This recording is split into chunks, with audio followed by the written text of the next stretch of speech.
Selamünaleyküm arkadaşlar.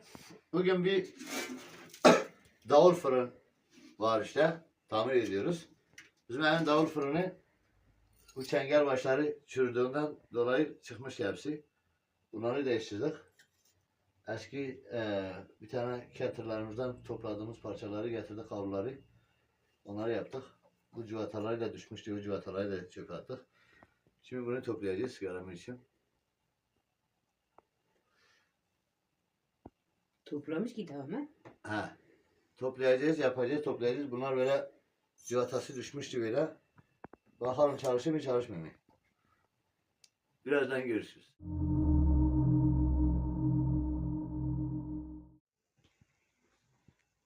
Havaları kontrol et. Bakın size. Valla çalış, helal olsun. Bu çıplak yaptı. Yaptı ha? He. Altı da üstüne çalışır. Eyvallah. Çak. Yok Evet, be. kokusundan da bellidir. Oğlum gir bak.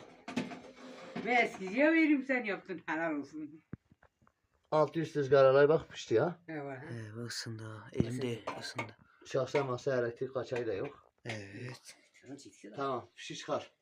Evet, bir başka abuk subuk tamir videosunda görüşmek üzere.